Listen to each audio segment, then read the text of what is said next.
you are ready. Abali okulokutano nabagamba I told you on Friday, Katonda ayagala okuyimirira mu bulamu bwo God wants to stand in your oba ayagala life, oyingira mu bulamu bwo or you would want to intervene in your life, ng'akulaba and then he sees nti you, ogezezzaako buli kimu ne kigaana that you've tried everything and has failed, naye n'agamba nti kati ye and ssaawa then he decides to say it's time. mukama mulungi God is yamuteraga gundi wange naye n'agamba nti eno ye ssaawa And then he says it is time. akutunuulidde n'akulaba He has been observing you ebbanga lyonna for all the while. osiibye osabye You weegayiridde fasted, you prayed, obadde interceded. osiiba nga w'osaba You've been praying and fasting. at the same time Said at Chechim, oteekamu amaanyi you mangi put more effort. okola You work. oyagala kyusa bulamu You bwo want to change your oyagala life. kyusa You bikwogerako want to change the oyagala history. kyusa kikyoli You want to change what you oyagala are. kyusa bulamu bwa You famire want yo to change your family's life. n'atuuka akaseera n'akulaba nti kati And okooye he reaches a time and sees you're tired. awo naye n'agamba kale That is when he says, kankutikkula omugugu let me carry off your load. abali okulokutano message eyo nagibawa I gave you that message on Friday. lwakuba obuzibu bwa overnight Because the Friday problem, kyova olaba nze siri nnyo fani wa overnight I am not the fan of the nga overnight. sinagenda mugi kino kankibagambe Let me tell you kyova olaba this. siri nnyo fani wa overnight I am not that fan of being in the overnight.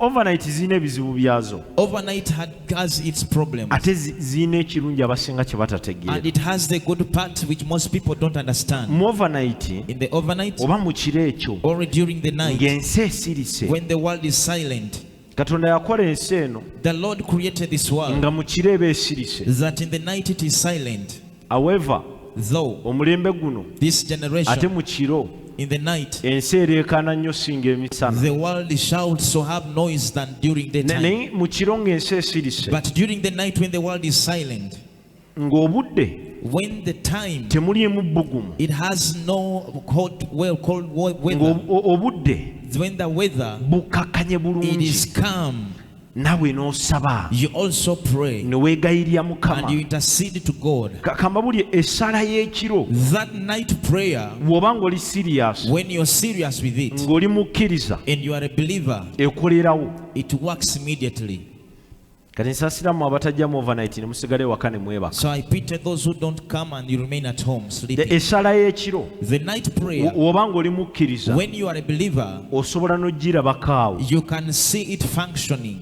osobola n'ogirabako You can see it. kyova bayibuli egamba pawulo we bali mukomera The Bible says that Paul in jail, wezawera ssaawa mukaaga ez'ekiro when he clocked to midnight ekiro at night, ne basaba essaala they prayed a prayer. ne basaba essaala They prayed ng'abasibe abasigadde bonna batunula when butunuzi other prisoners were watching. ne batandika okusaba They ne started batandika praying. okutendereza They started ne praising. batandika okusinza They In fact, started worshiping. tebaasaba They never prayed. batandika kuyimba They started ne singing batendereza and they praised. ne basinza They worshipped. gye baakoma okuyimusa amaloboozi Never they lifted up their voices olw'okuba ensi yali esirise because the world was silent. amaloboozi ago Those voices gaatuuka reached gye bali baagala gatuuke where they wanted them to reach. we gaatuuka Where they reached, yonna gye baagasindika where they sent ne them, bafuna response they got the response of it. mukama mulungi God is good. kakati mmwe abasumagirya mu overnight Now you who come and slumber, mu abajja mu overnight olw'okuba owulira you okooye come in the overnight because ne you think you're tutandika tired. okusinza We start worshiping n'okutendereza and praising. mwana wa katonda Child of God, buli woolaba abasinza whenever you see people worship, nga batendereza when they are praising, totuula butuuzi mu katebe n'ogamba simanyi bye do boogera not just sit and say, I don't know what they are saying. gegenya emimwa at least gitambule At least let your lips move. omubiri gwenyenyeeko Let your body shake or move. mukama mulungi God is good. eddoboozi eryo That voice, n'amaanyi g'oli muteekamu with the effort that you're putting gajja in, kutuuka gye galina okutuuka it will reach where it has to reach. mukama mulungi God is so good. pawulo ne munne Paul and a friend, we baasinza when they ne worshiped batendereza and praised, ng'ensi esirise when the world is quiet, abasibe abasigadde bonna balaba the other prisoners were ne watching. basirika They kept quiet. bano batendereza basinza These were praising and worshiping. amaloboozi Their voices ne gatuuka reached wa gye galina okutuuka where they had to reach. we gaatuukayo when they reached kakati eri gye baloopye so where they have achieved oba eri their gye issue, gatuuse where it has reached, ne baweereza they send response. the response. Kiringanga kuwandikira muntu message It's like writing a message to a person. mu abakozesa WhatsApp People who use WhatsApp, n'omwandikira message and you send a message, n'agibulutiikinga and then he blue ticks then it. naye n'akuddamu He replies you. kakati nabano message yaabwe So their message yatuuka gye baali baagala reached where they wanted. emirongooti gyaliwo netiwaka zonna zikola All bulungi the networks were working. tewaliwo interference There is no interference at all. amaloboozi ne gagenda direct Their voices went direct wa gye bagaagala where they wanted it to go. kakati nabali So ne bagamba kale ketuddemu they say, now let's reply them. ketuddemu Let's reply. kyova laffe katonda waffe tugamba nti katonda addisaamu omuliro That is why we say the God who answers by fire. so amaloboozi we gaatuuka When the voices reached, eggulu ne liddamu the heavens replied. nabo ne baweereza message They sent bano their baweereza yakuyimba They sent a message of singing. n'eggulu nalyo ne liweereza The heavens sent their message. bayibuli egamba The Bible says, musisi n'asooka yeetooloola ensi n'ekkomera eryo and the earthquake surrounded the jail and the world, ekkomera ne litandika okunyeenya and the prison ensi started shaking. n'etandika okukankana The world started shaking off. ensi yonna n'etandika okukankana It started shaking off. ekikwewuunyisa Surprisingly, teri kizimbe kyagwa there is no building that collapsed down. teri ttaka lyabomoka There is no land that had a crack. mukama mulungi God is good. tewali kufulu There is no padlock yamenyeka that was okugyako broken kufulu ejja apart from only one. mukama mulungi God is good. okugyako kufulu ejja Apart from only one. musise okuyita mu For the nsi earthquake to pass, abaali ewaabwe nga beebase people who are sleeping, bo balowooza they thought musise owa bulijjo it is an unusual earthquake. naye ne yali ku kkomera But the one who was in prison n'akwata oluggi and got n'akwata a door, kufulu the padlock, n'aginyeenya and shaked it paka weekutuka until it was broken. bano abasibe ne batunuulira ekibaddewo And now the others looked at what happened. pawulo ne banne Paul and the friends, n'abasigadde buli kiso yayagala adde ottoloka whoever wanted to escape, ne bafuluma they marched out. kakati waliwo abafunye omukisa So there are those who got an opportunity. batolose They have escaped. ne ekibatoloseza bo tebakimanyi But they don't know the reason why they have escaped. yenna agguddewo ezo enzigi Whoever has opened the door, tebamumanyi okuggyako bano balina amafuta they don't know him apart from these who have the anointing. yessala ey'ekiro That is the night prayer. mukama mulungi That is essala ey'ekiro The night prayer, ekutula bingi it breaks many. era olwokutaano lwa wiiki eno On Friday this week, essala egenda kukuyamba okutula ebingi that prayer is going to help you break many mu linnya things. erya yesu In the name of Jesus. mukama mulungi God is so good. ku lwokutaano nali ngamba abantu Friday was telling people, tusaba mukama we pray to God. mulokole njaga ompulirize I want you to listen to me. tusaba mukama We pray to God. ne tumugamba mukama We tell him, God, omwaka guno this year, njagala oggula enzigi I want you to open doors. omwaka guno This year, njagala ompa omukisa I want you to bless me. actually mu bulamu bwaffe In our life, si buli luggi nti luggale not every door it is closed. naye ate era waliwo abo But there are people bo nga buli luggi luggale that every door is closed. ne wabaawo n'abo And there are those nga yes enzigi ziri ennene that the big doors nzigale are closed. naye ate waliwo buno obutini But obuggule there are these small doors which are opened. ekibuuzo kiri nti The question is, buno obutini tubuggale should these small doors to be all closed tulinde mukama for us to wait for God wanaggula ennene until he opens up the big doors? wangi oba Or tukozese buno obutini we use the small doors paka mukama ng'aggudde ennene until the Lord has opened up the big doors? mukama mulungi God is good. so buli kimu kyolaba mu maaso go Whatever you see before you, buli kimu ekijja gy'oli whatever comes before you, mukama asobola okukikozesa the Lord can use ne it bwe kiba kitini kitya even if it is small, ne kituuka and it reaches, ne kigaziwa it expands. buli kimu kyolaba Whatever you see, ne we kiba ki no matter what, buli kimu kyolaba whatever you see, ka object newe kaba katini we kati that even if it is small, woba n'okukkiriza if you have faith, mukama asobola okukozesa channel eyo the Lord can use that channel okukolera ekinene. to do for you the big thing. Mukama mulungi. The Lord is So good. tusaba mukama We pray to God, gula enzigi zaffe open my doors, tugulirewo enzigi ennene open for us the big doors, naye na buno obutini and even the small doors. mukama asobola obukola The Lord can do it, ne bugaziwa and they expand akabadde akaggi that which has been a small door akakutwala wansi to take you down, akakuwa ekitini that gives you small thing, akakuyingiriza ekitini that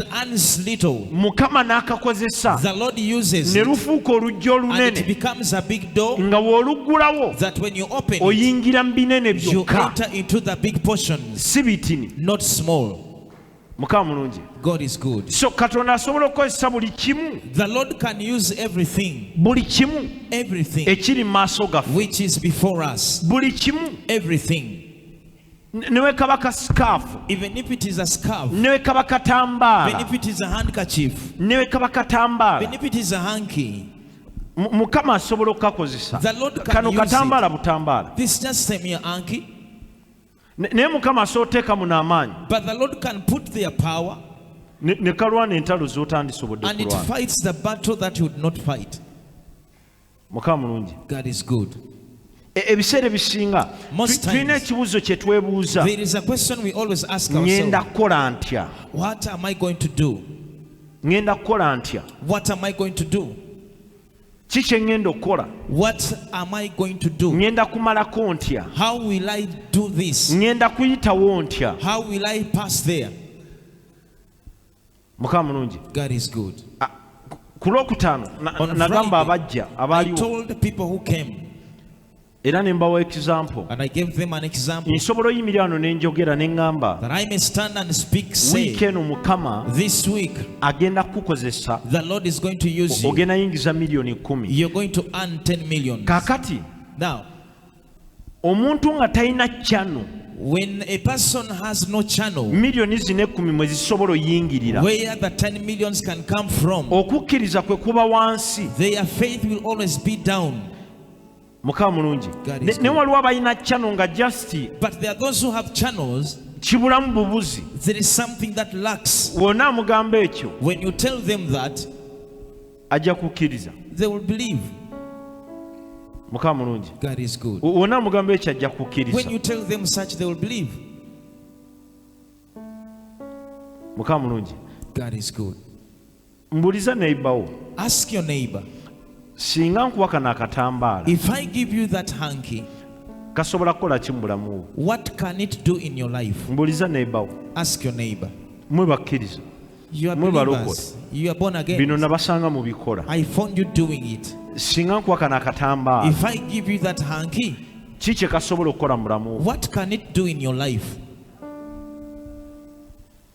Kano katambaala It is a handkerchief. man made baakakola They just made it. ate mukansaba busabe.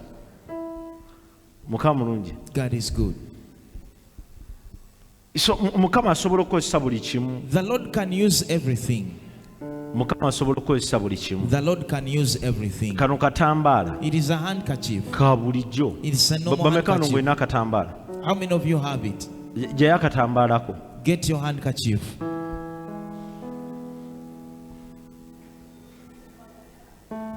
Nkwe kano?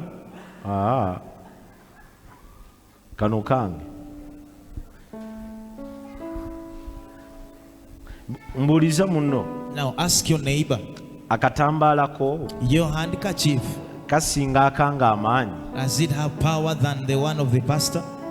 Bameka ng'ogamba akatambaalako kalina amaanyi? How many say that your handkerchief has the power? Gwe twalaba nti nze mma nkozesa akatambaala kange, Let's see that when I'm using my handkerchief, wemani bw'akwesumulamba bwe nti that is how he uses his. naye gwe akako kafunyamu n'ogira But yours, you fold it and let- akako tekalina value, It has no value, naye kano akange kalina value. but mine has value. Naye nga nkasangaawo, He finds it there. oli akaleeta n'ateeka awo. Someone brings it and puts it there. Nkasanga wano He finds it on the podium nga bakatadde awo when it is there. kaba tekalina makulu That has no meaning at all. naye oluba okujja bwe nti But as when he comes nenkwata wano and he touches there, awo ne kaba ne value. now it will start having value. Awo ne kaba ne value. It will have the value. Kakati njaga ombulize neighbor I wo want you to ask your neighbor, akatambalako your handkerchief n'akange with mine, kaliwo akasinga amaanyi. which is more powerful?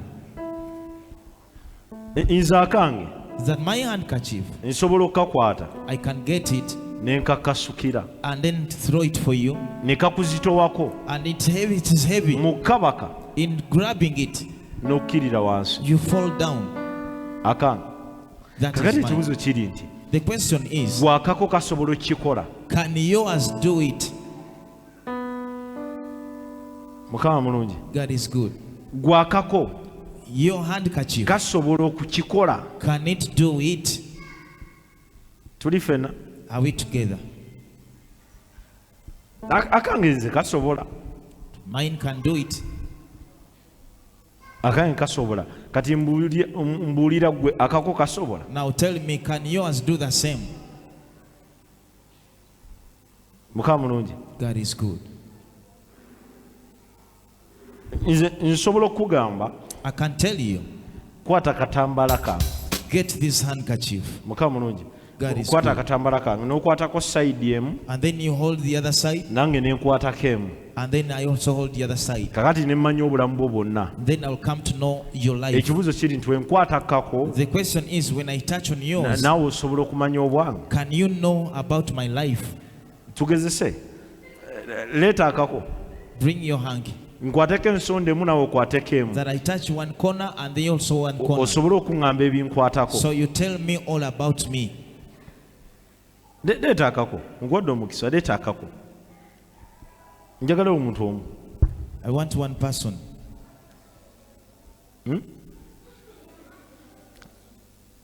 Njagalayo omuntu omu. Muli batiitiizi. Ozze?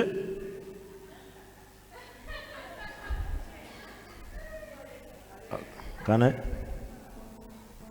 nkwatako ensonda emu naye n'okwatako.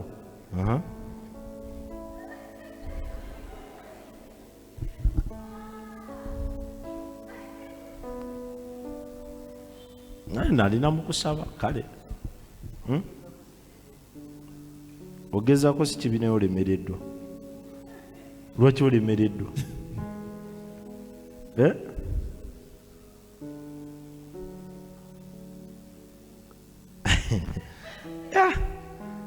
Gezaako, ddamu ogezeeko.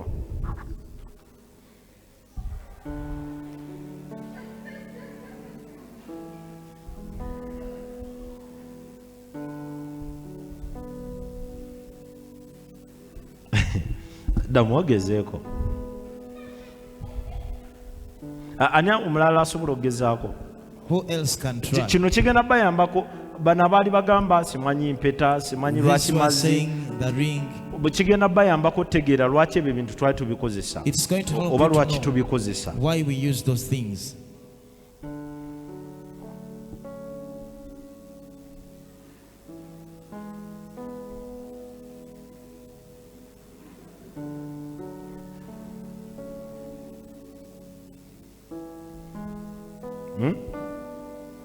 Kigaanyi. Ani omulala jangu ogezeeko. Sooka otaakako. Nkutte kake. Now he has his. Bwe kano katambaala kiki? Bantu balina obuntu. Olaba? Nkutte kake. Now he's holding his. Nze akange okakwatako. When you touch mine Ne nkuwako ensonda emu. and I give you one edge, Sobola okumanya ebikwatako. I can know everything about you. Katambaala. The handkerchief. Kati nze nkutte kake alemereddwa. He has failed to tell me everything about me. Alemereddwa.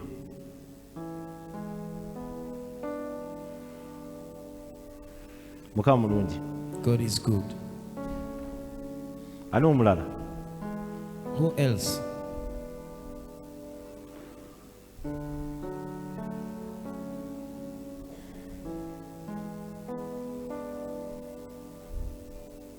Mukamulungi. Gwani. Mugambo Edward. Alemereddwa.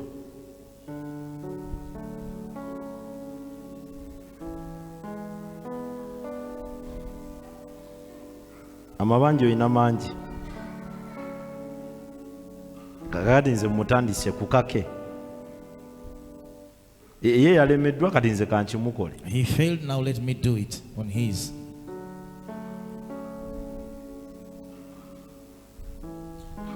Kale kola bwoti. Tata, yimirya wali. Kwata. Zibiriza amaaso.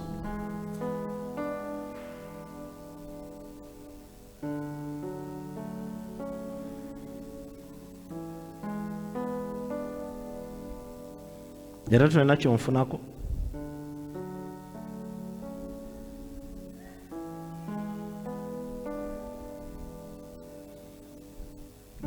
Kakati kateeke mu maaso go. Kateeke mu maaso go bwoti. No, kateeke ku mutwe bwoti, oguteeke bwoti okate.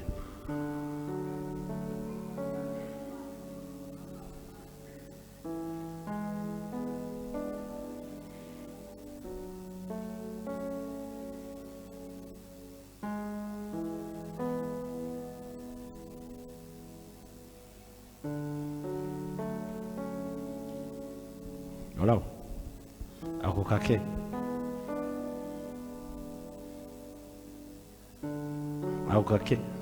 That is his hanky. Kajjeeko katolowooza singa nkozesa kano akange